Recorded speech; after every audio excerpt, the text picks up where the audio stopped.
let me introduce you to the most elaborate book that I've completed so far. So this is the Book of Jonah. It is a Carolingian binding named for Charlemagne, that binding style. Very indicative with these tabs that you can see on either side. They're leather tabs that the end bands are stitched through. It is parchment made from calf skin. It was hand cut and trimmed using a draw knife. You can actually see kind of as it's aged, you can actually use a retrim, but that's just the way it is. So let's talk more about this. This design work that's on the front here is actually raised bands. So this is actually a spun cord that goes into channels in here and then is covered in gesso. Same with all of this is a woven cord that's been braided into a pattern so that you can see it through the leather. So that is most of the design work. There's not really anything on the back. You can actually see the cords and how they were woven through the boards, and they show up a little bit on the back in texture. The end tabs are actually hung out over, and then instead of doing a turn in, there actually an additional piece of leather is added, and those are stitched together. So the closure, so there are brass nails that I made that are sitting here on stitched leather cords, and those go and are attached to riveted strap ends that get pegged into a peg that's on the end of the board that holds everything closed. It's a very normal binding style for this style of book. It's actually very small, and probably the brass would have been a little bit more elaborately carved and file work done.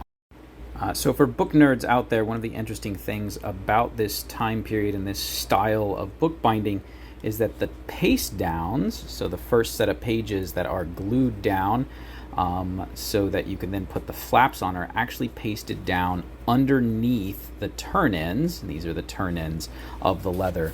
So both front and back, you see that the paste down is underneath the turn ends. So this, although we think of it as aesthetically less attractive, when you're working with parchment, which is animal skin, this actually helps to strengthen the body of the book and binds those boards together a little bit better and makes things more secure. This is my theory as to why this was done, but also it doesn't look bad. But what's inside the book? So the book itself is modeled after Insular, or what we think of as Celtic books. Most of the Insular works that we have examples of are gospel books.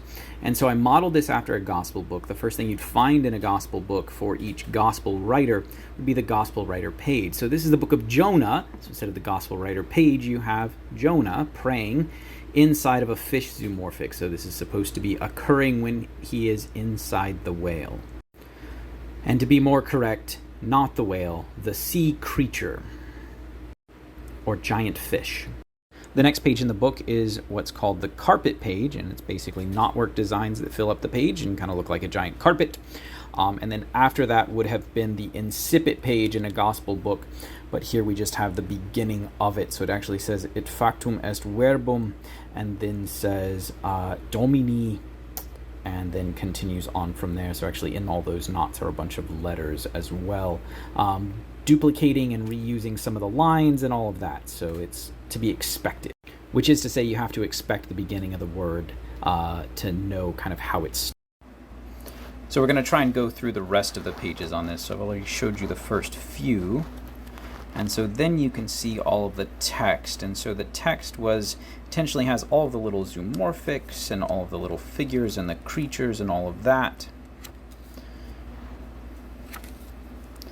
And then we have a hand change. So I actually intentionally made it look like multiple scribes wrote this book. And then you also have the chapter changes, some large knot work to actually show the chapters that change.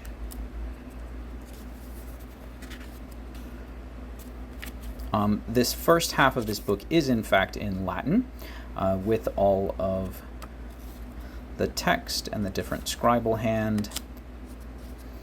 And then we get to a portion that is in English. So then, because I do speak primarily English and I felt like it, I went from the Insular half unseal, or the Insular majuscule, or unseal, and moved to an Insular minuscule hand to complete the entire rest of the book and rewrite the whole thing, but in English. And so this is actually more words and more text, but much faster and a lot less. There is, in fact, no illumination, just some orange dots to highlight some things and to bring some interest to each page. There we go. We run out, and then there's some blank pages at the end for space.